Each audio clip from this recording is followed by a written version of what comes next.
ബ്രഹ്മപുരം ആവർത്തിക്കാതിരിക്കാൻ കർശനമായ മുൻകരുതലുകൾ നടപടികൾ സ്വീകരിച്ചതായി മന്ത്രി പി രാജീവ്.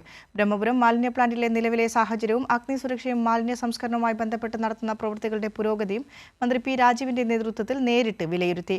പ്ലാന്റ് സന്ദർശിച്ച ശേഷം മന്ത്രിയുടെ നേതൃത്വത്തിൽ വിവിധ വകുപ്പ് ഉദ്യോഗസ്ഥന്മാരുടെ അവലോകന യോഗവും കളക്ടറുടെ ചേംബറിൽ നടന്നു.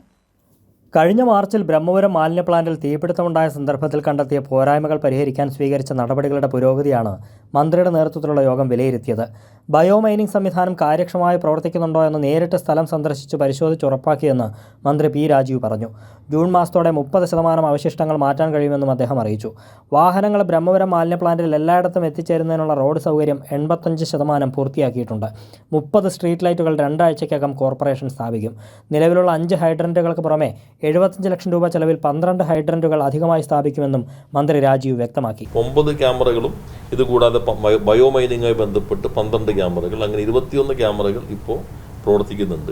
ആ ക്യാമറകളുടെ ഒരു കൺട്രോളിംഗ് സംവിധാനം, ഒരു ആക്സസ് അത് പോലീസിനും ഫയറിനും ഈ കാലയളവിലെങ്കിലും നൽകണം എന്ന് കണ്ടിട്ടുണ്ട്.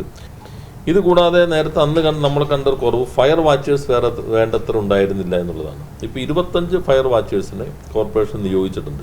ജൈവമാലിന്യ സംസ്കരണത്തിലുള്ള 50 ടൺ ശേഷിയുള്ള 2 BSF പ്ലാന്റുകൾ മാർച്ചിൽ പ്രവർത്തനം ആരംഭിക്കും. 100 ടൺ മാലിന്യം ഇതുവഴി സംസ്കരിക്കാൻ കഴിയും.